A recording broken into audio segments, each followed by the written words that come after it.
கண்ணப்பன் நாயனார் சிவனுக்கு மாமிசத்தை பிரசாதமாக படைத்து சிவனுக்கே தன் கண்ணையே அர்ப்பணித்த ஒரு சிவன் பக்தர். கண்ணப்பன் நாயனார் காட்டுக்கு வேட்டைக்கு செல்லும் பொழுது அங்குள்ள சிவன் கோயிலை பார்த்தாருங்க. சிவன் கோயிலுக்கு சிவனை தரிசிக்க ஏதாவது அர்ப்பணை செய்ய வேண்டும் என்பதற்காக அதனால் அவரிடம் இருந்த மாமிசத்தை வைத்து அந்த சிவனுக்கு படைத்தாருங்க. பின்பு அங்கு வந்த கோயில் பண்டிதர் அந்த மாமிசத்தை பார்த்து அதிர்ச்சி அடைந்தாருங்க. அந்த இடத்தை சுத்தம் செய்து சிவனிடம் மன்னிப்பு கேட்டாருங்க. அதற்கு பின்பு அந்த பண்டிதர் முன்பு தோன்றிய சிவன் இதில் எந்த தவறும் இல்லை, ஒரு பக்தர் அவரது பக்தியால் இதையெல்லாம் செய்கிறார் என்று கூறினாருங்க. பண்டிதரிடம் சிவன் சொன்னார், நாளை வந்து அவனது பக்தியை பார் என்று சொன்னாருங்க. அதற்கு மறுநாள் பண்டிதர் மறைந்திருந்து பார்த்தாருங்க. அப்போது கண்ணப்பன் நாயனார் எப்போதும் போல சிவனுக்கு மாமிசத்தை கொண்டு வந்தார். அப்போது கண்ணப்பன் நாயனார் சிவனை பார்க்கும்போது சிவலிங்கத்திலிருந்து வலது கண்ணுல ரத்தமா வழிந்ததுங்க. அப்போ கண்ணப்பன் நாயனார் இலைகளை எடுத்து சிவனின் கண்ணில் வைத்தாருங்க.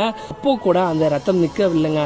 அதனால் தன் கண்ணையை எடுத்து சிவனுக்கு வைத்தாருங்க அந்த கண்ணப்பன் நாயனார். அதைத் தொடர்ந்து சிவனின் மறுகண்ணிலே ரத்தம் வழிந்ததுங்க. தன்னுடைய மறுகண்களையும் உங்களுக்கே தருகிறேன் என்று சொன்னாருங்க கண்ணப்பன் நாயனார். என்னுடைய மறுகண்களும் எடுத்தால் சிவனுக்கு தன் கண்ணை வைக்க எனக்கு கண் தெரியாமல் போய்விடும் என்று நினைத்து பின்பு சிவன் கண்ணில் எப்படி என் கண்களை வைக்க முடியும் என்று நினைத்து தன்னுடைய கால்களை சிவன் கண்ணில் வைத்தாருங்க நாயக்கனார். அதன் வழியாக என் கண்ணை வைக்கின்றேன் என்று சொல்லி தன்னுடைய கண்ணை பறிக்க போகும்போது சிவன் பண்டிதர் முன் தோன்றி இவன்தான் என் பக்தன் கண்ணப்பன் நாயனார் என்று சொல்லி கண்ணை அர்ப்பணித்ததால் இவனை அனைவரும் கண்ணப்பன் நாயனார்